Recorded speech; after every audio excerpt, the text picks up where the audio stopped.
পাইপলাইনে gas নেই, চুলা জ্বলছে না, পাচ্ছেন না সেবা, তাই তো? কিন্তু তিতাসের গ্রাহক হিসেবে মাস শেষে 1 বার্নারের চুলার জন্য 990 টাকা এবং 2 বার্নারের চুলার জন্য 1080 টাকা আপনাকে পরিশোধ করতেই হবে। সেবা ব্যবহার না করে সরকারকে এত টাকা দেওয়ার পরেও আপনাকে ভাবতে হচ্ছে বিকল্প জ্বালানি নিয়ে। কিন্তু সেখানেও স্বস্তি নেই, কারণ ইতোমধ্যেই তীব্র গ্যাস সংকটে বিকল্প হিসেবে চাহিদা বেড়ে গেছে এলপিজি সিলিন্ডার গ্যাসের। আর বাজারের বাড়তি চাহিদার সুযোগ নিয়ে গ্রাহককে জিম্মি করে ব্যবসায়ীরাও নেমে গেছেন লাভের পুঁজি বাড়িয়ে নেওয়ার মিশনে। এলপিজি গ্যাসের সিলিন্ডার কিনতে গিয়ে গ্রাহক রীতিমতো শিকার হচ্ছেন ব্যবসায়ীদের তুঘলকি কাণ্ডের। 1253 টাকায় বিক্রি হওয়া 12 কেজির সিলিন্ডারটি রাতারাতি পৌঁছে গেছে 2000 টাকায়।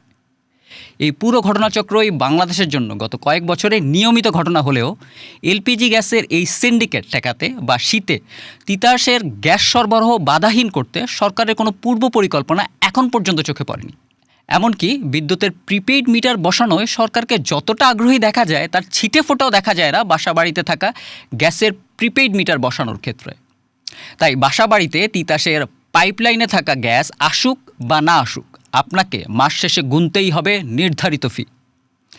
গ্যাস না দিয়েও বিল নিয়ে যাওয়ার এই বিষয়টিকে রীতিমতো সরকারি চাঁদাবাজি হিসেবে অভিহিত করেছেন ধানমন্ডি মধুবাজার এলাকার এক গৃহিণী।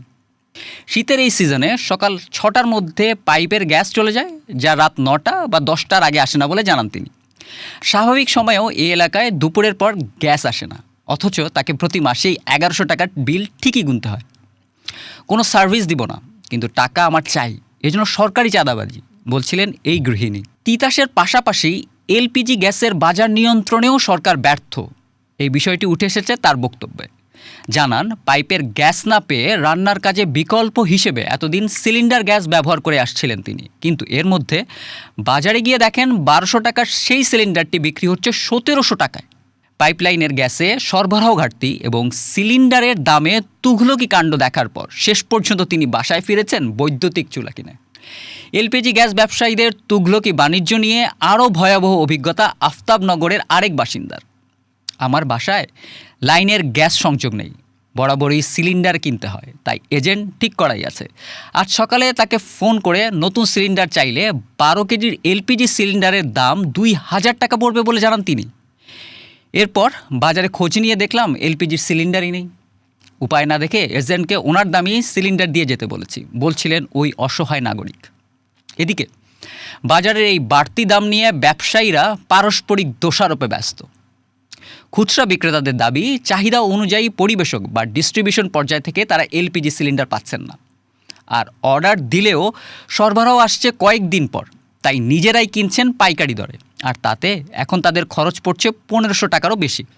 ফলে লোকসান এড়াতে তারা নাকি বাধ্য হচ্ছেন বাড়তি দামে বিক্রি করতে।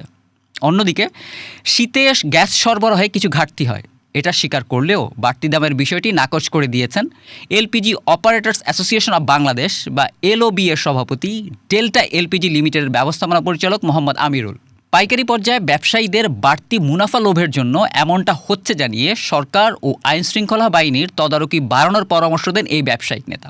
শীতে গ্যাস সরবরাহ কমে যাওয়ার কারণ হিসেবে বিশ্লেষকরা বলছেন, শীতের তীব্র ঠান্ডা আবহাওয়ায় গ্যাসের পাইপলাইনে তেলের মতো এক ধরনের ভারী পদার্থ জমে যায়, যা গ্যাসের স্বাভাবিক চাপ কমিয়ে এর প্রবাহে বাধা সৃষ্টি করে। সঠিক চাপে গ্যাসের প্রবাহ ধরে রাখতে তাই নিয়মিত পাইপলাইন পরিষ্কার এবং শীতের শুরুতেই সরকারকে পূর্ব প্রস্তুতি নেওয়ার পরামর্শ তাদের।